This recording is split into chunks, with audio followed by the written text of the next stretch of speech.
everybody. Welcome to NTWC Plus. It's a new year. Well, it's a new year for most of us. I wasn't here last week. Bill was. Hal was. But it's good to see you. Thank you for joining us on the 2026 NTWC Plus podcast and everything else we do here. We're glad to have you. This program today is brought to you by USAA. They do a lot of things for us, and we appreciate them. The South Padre Island Convention and Visitors Bureau, Live View, and the Texas Weather Network. Welcome to the Texas Weather Network to the fun that we're having. These shows every week are hosted by, along with me, we've got Bill Reed from the National Hurricane Center. Good morning, Bill. It looks like you're joining us from Tahiti or something today. That's a nice picture. I'm actually in my office, and if I'd have to blur it if I use that because I'm in the midst of trying to change things around in here. It's a mess. But lovely weather we're having. It's so different from the last 10 years where we went dry in May and stayed hot and dry in June. We had 10 inches of rain in May, a little over, and got an inch this morning, so June's off to a good start. Well, it's been the same way down here in deep South Texas. We've had more rain in the month of May than we've had the last 8 months leading up to it. So no complaints here. So Dr. Hal Needham's not with us today. He'll be back next week, I think. He was here last week. We appreciate Dr. Hal for all he does, and our guest today, who, Bill, I'll let you introduce him because you guys go back to, I don't know, 10, 15, 20, 30 years. I'm not sure how far back, so I'll let you get into that. So take it away, Bill. Yeah. I tell people Jamie was a homeless guy hanging around the steps of the Hurricane Center and felt sorry for him and brought him in. I didn't feel too sorry for him. I made him take on storm surge, which is a beast, as he could well describe, and he did such an outstanding job of it. He is now the deputy director of the National Hurricane Center, and having been there and when Ed was my deputy, that is a time-consuming and important job in a place of that complexity. So welcome, Jamie. Yeah, thank you so much for having me back. Yeah. We usually bring one of you guys from the Hurricane Center in early in the season to kind of talk about what's new and different for those that haven't read what's new and different in your world. So I understand from some of the talks over the last year that the experiment with Google DeepMind and AI was so well received that you're probably heading towards advancements in more directions with that. Yeah, last year was the first. We've been talking about AI in popular circles, public circles for a couple of years. Last year was really the first year of like good testing. And that testing was extremely positive for track, and we anticipate building upon that progress this year and hopefully building out better guidance in the other categories too, namely intensity and structure. Google DeepMind is not the only game in town. That's the one that's talked about most often, but not the only game in town. And fun fact, Bill, our mutual friend, Mark DeMaria, did a talk recently this week, and we can trace AI at the Hurricane Center back several decades. So we were doing AI before AI was cool. Obviously, the depth and degree of the machine learning is much, much higher. So I don't know that AI is new to our forecasters conceptually. It's just the ability to do more heavy lifting it's much, much, much better now than it used to be. Yeah, that's true. I mean, everybody. I do the same thing. I say I think it evolved from the computer statistical techniques as somewhat of an AI aspect. I can see where Mark would come from that, and then it became machine learning, which is really just another name for AI in an earlier version of it. How do you guys view the ability to forecast genesis? Is it improving to where maybe we get a little bit longer lead time on those skill-wise? Yeah, and the tools there are advancing, pretty quickly too. In Genesis, we always talk about forecasters have access to tools and information that may not be necessarily tossed around in the public medium so much. And Genesis is one of those areas. They really have some neat and sophisticated tools to help them with the Genesis aspect. And the lead times are getting better and better. What used to be, if we could predict things, when you and I were younger, 3 or 4 days, Genesis was revolutionary.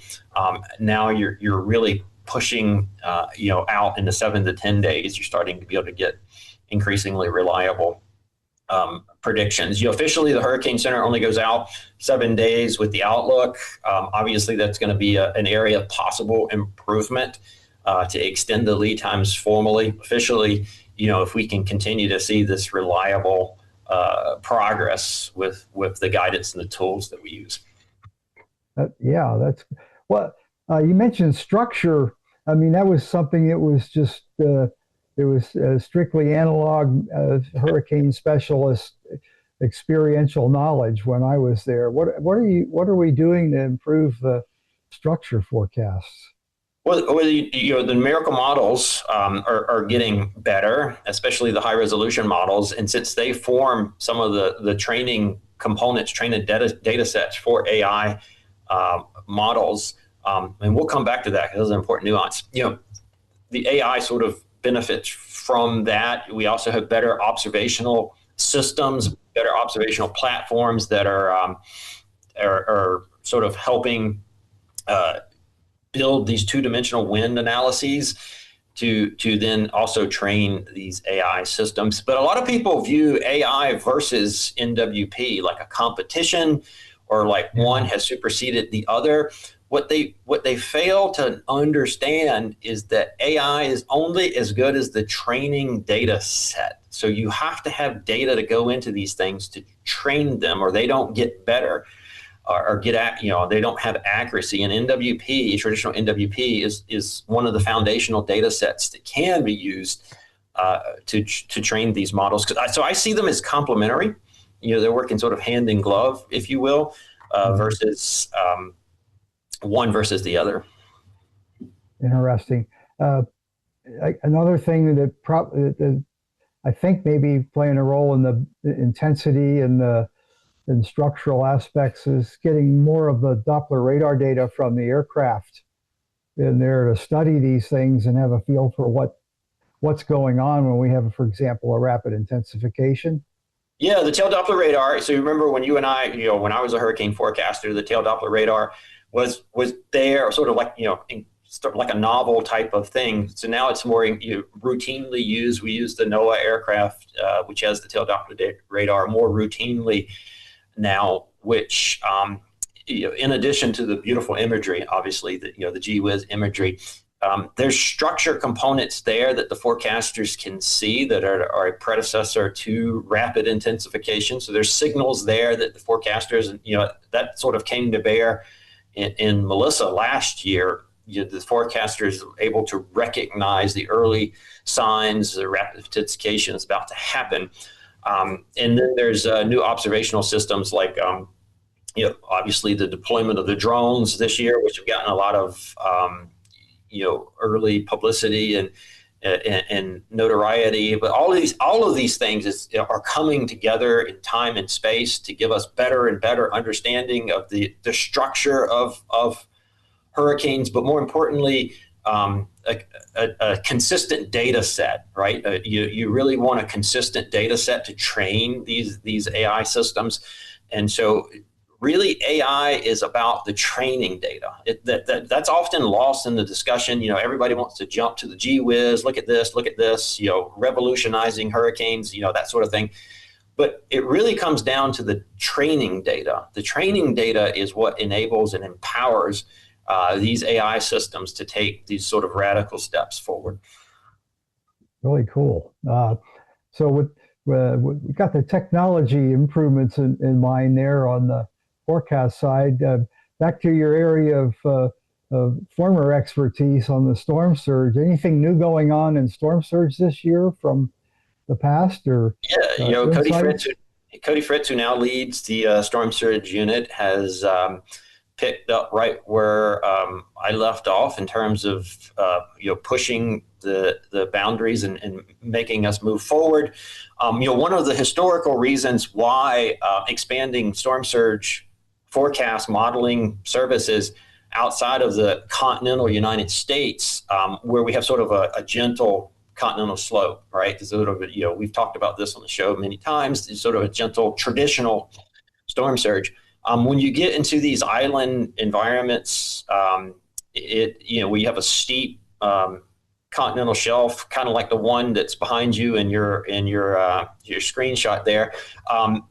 It becomes more of a wave setup type physics, meaning breaking waves over and over and over again raise the static water level, and it requires a different physics package, different modeling setup, and that modeling setup is extremely expensive. I mean, think about it. You're having to resolve the physics of over a very small period. It's very, when a wave breaks, that's a very small area that you're trying to resolve the physics, plus pretty complicated math. He finally cracked the nut there and got us a modeling system that could not only resolve those physics, but do it quickly, like, within an operational time constraint that we operate under. And that's allowing us to expand all our storm surge products to Hawaii this year for the first time ever. So that's a full suite, including explicit storm surge watches and warnings. And if necessary, WIA, or what some people call iPods, or push notification to one's cell phone, if a storm surge warning were to be necessary for the Hawaiian Islands. Wow, that's amazing. I don't even think that was on our dream sheet when I was there. Just because the mathematics. Caribbean, then that was when I left. We were still we still had nothing outside of the CONUS. Yeah, and the international element, you're familiar with this. The international components, are also expanding. The U.S. has, a rather large technical lead in this particular category, and it's resulting in some of our neighboring countries to the south, in the Caribbean and Latin America, reaching out and requesting assistance to expand their storm surge forecasting and visualization capabilities. And, because of our codified role under the UN and the WMO to be like sort of we call it an RSMC. Obviously that vernacular is not going to work outside of you and me, but we have the ability to provide the assistance to these countries. You're going to see an expansion of storm surge forecast in the Caribbean in the coming years. They'll find it very useful. Tim, I'm going to toss it to you. According to my little schedule here, we do a sponsor message, and then I'm supposed to articulate something intelligent about the tropics. And when we get back to Jamie, I want to switch over into the what's new and improved in communicating impacts. I like that. That's important. Something we've all been talking about a lot of. We appreciate that. Fascinating show. My preference today is to be a fly on the wall and let you guys talk. But we do need to mention our sponsors. So we thank them who are part of this program week in and week out. USAA, they've been here from the very beginning of the National Tropical Weather Conference, and we sincerely appreciate USAA for all they do. The South Padre Island Convention and Visitors Bureau, that's where we do the actual National Tropical Weather Conference every year in the month of April. If you've not been there yet, you should join us one of these years. We'll be back there in April of 2027. That's hard to say. Back there live, and Bill will be there. Jamie hopefully will be there along with everybody else. It's always a great learning opportunity. Live View makes it possible for all the TV stations who are at that event to broadcast back home to their home markets. So when you see your local television meteorologist doing a live broadcast from South Padre Island, that's courtesy of Live View. So we appreciate that. And the Texas Weather Network, they are new to NTWC Plus this year, and we appreciate them joining the fold. Thanks to the Texas Weather Network for being part of what we do, and everybody else who's part of making this a possibility. All right, there's your sponsor break. Bill, tropics are amazingly, well, what you would expect for June 3rd. Yeah, let let me jump on that. What is, for those that don't know, including me, what is the Texas Weather Network? Well, I need to let Alex jump in on that. Alex, is your mic hot? Can you explain that to us? Yeah, the Texas Weather Network is a group of meteorologists that have come together to kind of cover most of weather for digitally online for most of South Central Texas. There you go. All right. Okay. Now well, you know. I'm going to share the screen here, but in the past, we've done a real-time tropical update. This show is being recorded for later broadcast. So nothing I show here will be valid when you're watching this. Please see your official sources at the National Hurricane Center and elsewhere for what's really going on in the tropics. So, or just call Jamie's cell phone. That's fine. Yeah, I'll just call Jamie. I'll put that up at the end of the show. A lot of people do. I have a joke with that, but it's not for general consumption. Anyway, we've got a tremendous amount of above normal moisture all the way from New Mexico through the Gulf of Mexico down here, and it's been providing all this generous rain for the Gulf Coast region. And but in spite of occasional model hiccups, it's not forecast to generate a tropical storm. There's a lot of you can see most of the clouds at the higher levels are moving west to east, which is indicative of wind shear over the area where the moisture is the highest, and it's helping produce the thunderstorms, but it's also inhibiting tropical development. As you would expect in a developing El Nino and at the start of the season, the Eastern Pacific is full of convective activity, and Jamie will correct me if I'm wrong, but we still have TD1 out here forecast to become a tropical storm. Let's see what else. A little closer view of the Gulf of Mexico here, and there's some lightning activity with it, and I guess it'll. There we go. And again, you can see in the motion there, everything's down low is moving pretty much to the southeast to northwest in the Western Gulf, and east to west up here. So there'll be a lot of thunderstorms offshore moving inland during the days while this pattern continues. So just if you don't believe me about the wind shear, you can take the model's word for it. It not only exists today, it's forecast to strengthen over the next several days.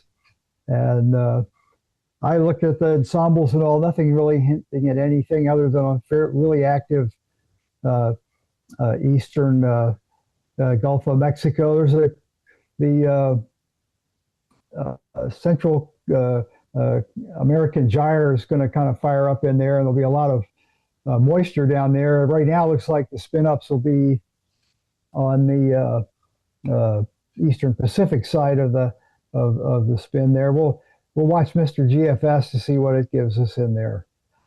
Well, welcome back, Jamie. And my favorite topic is how to deal with messaging of impacts. It's not one of my strong suits.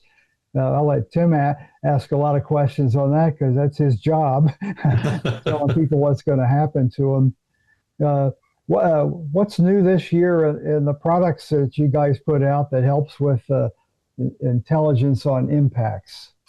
Yeah, I mean, you'll notice a very methodical march towards de-emphasizing some of the legacy approaches to communication, the impact of hurricanes to newer techniques. You know, it started with you and me, Bill, where we sort of de-emphasized the Saffir-Simpson scale, at least as a communication tool for storm surge, and began to provide explicit information about the local risk, you know, from storm surge. You know, obviously that has continued with better and more heavy rainfall. You've noticed a significant uptick in the game from precip, heavy precip products from our sister office at WPC. And then, not to be outdone, the Water Center is bringing online inundation mapping for the inland flood side. Now, from the Hurricane Center specifically, we spent a lot of time last year, this year, making changes to the cone graphic, the infamous cone graphic that's been with us for over 20 years. Largely stagnant during that period because it was an institutionalized product, meaning once a product becomes that sort of well known and well entrenched, you got to be really careful about flippantly making changes. So we really wanted to take a hard look at the data, specifically social science data and any polling and partner feedback to figure out what was going to be the most logical steps. The first one was the easiest one, the inclusion of inland wind watches and warnings, which you saw play out in the experimental cone over the last couple of years. That experimentation was so successful. I mean, the feedback that we got was over 90% of the respondents liked it. I mean, you can't get 90% of people to agree on anything these days. So we took that as really hardcore data to move forward. So that then became the operational cone. So the old version that you remember experimental the last couple of years is now the operational cone, and those changes are now permanent or codified. And then that opened up a new lane for experimentation, or a new experimental cone. And then this case, so starting this year, the first ever changes that I can recall to how the cone is actually created, meaning the shape and size of the cone has largely been stagnant since its inception. This is probably not the end of that journey. This is probably I like to call it a down payment on potential future changes to the cone that would make it a bit more dynamic in a sense of specific to that forecast situation. So the cone, for people that don't know, is based off the historical 5-year errors, so like past performance. And that has served us well, but I think predictability has improved sufficiently and technology is improving that one can start to imagine a cone that is shaped and sized based off the specific storm and the error characteristics of that particular storm situation. Now, the new experimental cone is not that, but it is a step in that direction by adding the it used to be the old cone was total error, 5-year error. This year, we're breaking it down into the traditional cross-track era, which is like left, right, north, south, and then the forward speed. And what's fascinating about this won't surprise you because you did this for a living, is that as you get out to days 3, 4, and 5, the forward speed of the storm begins to dominate the error characteristics, meaning to convince yourself of this, you can sort of think of compounding interest, which everybody knows, like a little bit of interest compounded over time grows really rapidly. So if you're off by 2 miles per hour on the forward speed, doesn't sound like much, right? But 2 miles per hour over 5 days really adds up to a big, big error. And by taking that component into account in creating and formulating the cone, you get a slightly different shaped cone, and one that is should be more accurate because it's better accounting for the actual storm motion. Yeah, I would always have to try to analog why I show people on the East Coast how big a problem that is. A lot of them have 3 or 4 day lead times for actions, and I said the biggest challenge is not left or right. It's when's it going to accelerate as it comes into the westerlies, and how fast you lose time if you wait for a more certain forecast. Yeah. So time. So this is like really inside the ballpark. When a hurricane's coming, everybody's worried about what this model says or what that model says, or I saw the GFS or the American, the European. They're all worried about the wrong stuff. Like it's a major distraction. Time is the element that catches everybody off guard, meaning the storm inevitably changes its forward speed, either speeds up or slows down. And time is everybody I've ever talked to after a hurricane, everybody every single emergency manager, professional, fire chief, everybody has always said that time is what snuck up on them. That, that's what they wish they had back. And so this is the part that really catches people off guard. They just fail to understand how much time it's going to take to do something. The storm speeds up and their timelines just compress really, really rapidly on them. Yeah, and the natural tendency to be skeptical of anything happening 3 days in advance mentally sets you up for delaying your decision making. It's very important. So people, constantly come up with new ways to try to get people to you're better off jumping the gun on this thing and getting the job done than waiting. Yeah, there's often a financial incentive to wait, right? So if you don't have to go out and buy supplies, especially as expensive as things are these days, clearly people are going to skew in that direction, right? And so what happens is people shop for the information that allows them to delay a decision. And there is no shortage of information out there. You can easily find information to support any decision, even if that information is bad. In many cases, it is, but because there's often people pushing social media content or video content that's not accurate, and then people shopping around finding a model that supports their decision. This is the number one challenge that faces all of us as weather communicators right now, that if somebody doesn't want to do anything, they can go find someone that'll tell them that's the right decision. Is there a way of expressing confidence in that forecast? I know like the local Weather Service office, when they put out a special weather bulletin or something, at the bottom there'll be a little forecast confidence meter that at least gives the public an idea of how good they feel about that.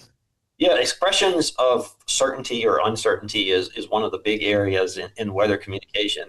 And so the new cone kind of tackles that. I think a lot of people, rightly or wrongly, ascribed a level of accuracy or confidence to the cone that wasn't well rooted in the understanding of the cone. And we looked at how people naturally perceive the cone, and then we built a cone that I think better matches people's perception of the confidence. So the old cone was 67%, or the center would stay inside the cone 67% of the time, or 2 out of 3 times. The new cone is 90%.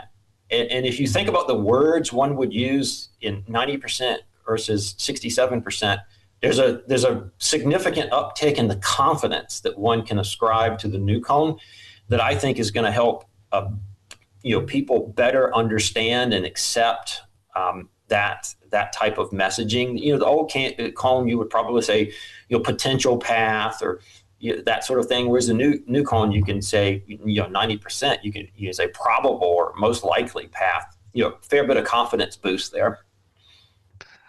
Well, that definitely helps. I think that's good to see because because people see the cone and they react to it. They're in or they're out, but with all the warnings added to it, that makes more sense. Any thought of changing, updating, eliminating the Saffir-Simpson scale? Any changes? That comes up a lot. Saffir-Simpson scale still has a little bit of value in storms that are going up, meaning intensifying, because it's a very easy, convenient way to sort of state, hey, this storm has rapidly intensified or is now stronger, that sort of stuff. So it still has value there. Where we get in trouble is on the way down. So when you say, so-and-so storm, Hurricane Tim has been downgraded, right? Or has that is where it starts to hurt you. Sort of similar to the cone, it's so institutionalized that we really have to take a very careful look at that. But the one thing I can say, and I think everybody on the panel here has heard me say this before, but it hasn't sort of reached mainstream public yet, is we're not looking at investing in the Saffir-Simpson scale in a sense of adding like a category. There's no efforts afoot to add a category 6. I actually heard somebody recently suggest a category 8, and I was like, wow, you really jumped the gun there. But so there's no effort. There's no effort really to invest in scales. I think scales have sort of run the course. They serve their purpose. And now there are just much better ways to communicate risk to people that are localized to them and specific to them. Yeah, there's so many factors in there. Someone made a post the other day, which was very interesting. We're now in our longest stretch on the upper Texas coast of a landfall of a major hurricane, Alicia. And it's funny, upper coast, not you guys, upper coast. I'm still knocking on something here. Yeah. So the immediate feedback, I shared it because it was a good, well-written one. And the immediate feedback, what do you mean? We had Ike. Ike was 5 miles an hour below a Cat 3. It's a step function. And I don't like scales for that reason. There's always... Bill froze up on us. It was really important. I can help finish his train of thought that, scales conflate a whole bunch of information into a single number. And at the end of the day, people really need to know their specific risk at their location. Is it rainfall? Is it flooding? Is it storm surge? Is it wind? Yep. They need to know the specifics. And, the way I try to explain this is, the public is much savvier than people want to give them credit. They can understand risk. They can understand maps and these sorts of things. And by investing in these new communication techniques, we're basically investing in teaching and training people how to do a much better job of deducing their own personalized risk. Yeah. One last thing before I kick it back to Tim there. I've always felt that the emphasis on sustained winds misses the point. It's as soon as the storm makes landfall, it's gusts. That's all we're measuring that reach those high values. So what are we doing to communicate the fact that we are getting a lot of high gusts, and that's what's causing the damage? Yeah, great question. For you guys know this because you saw some of the polling we did at the conference this year, but maybe not others. I think Fujita said it best. The peak damage is done by the peak wind, no matter how long it blows. Meaning, the gust really is, especially at higher wind speeds, is really the determinant in damage. Be it home damage or power loss or trees down, that sort of stuff. And sustain doesn't always capture that part particularly well. The sustained is, going to be lower than the gust. And so there's a fair bit of effort right now looking at, how would we switch to communicating gust, or, even, could our warning paradigm evolve such that gust could be a function of the decision-making process of when and where to issue a warning. Perfect. I want to keep this conversation going all day. This is fascinating, but we promised we get you out in 30 minutes, and we're at 35 now, so we've gone long. I have a whole list of questions here that I want to ask. But Bill, give us your last thought before we give Jamie a chance to wrap up his thoughts. Yeah. It's always great having you here, Jamie, and anybody from the Hurricane Center. It always puts a warm spot in me to see how far advanced the Hurricane Center has come since I was there. Maybe it's in spite of my being there, who knows, but it's great to have you, and have a good season. Yeah, thank you so much for having us back. This is always a treat to come back and see familiar faces. Any thoughts you want to leave us with, Jamie? Yeah, a lot of bad information out there these days, and it seems to multiply. All the individuals here are trusted, reliable sources. Find your trusted, reliable source and stick with them. Don't just randomly believe stuff you see on social media. If it's on TikTok, it's not necessarily true. So thanks, Jamie. Appreciate it. Bill, great job again today, as always. Good to have you guys. And it's always fun to just, again, be a fly on the wall and listen to the conversation, because it's fun to hear all the insight. We want to thank our sponsors who are part of the program once again: USAA, the South Padre Island Convention and Visitors Bureau, Live View, and the Texas Weather Network. Next week, Mark Suddeth from Hurricane Track will be with us. always a fascinating program. So we encourage you to tune in for that. Again, that's it for NTWC Plus for today. Have a great week. We'll see you next time.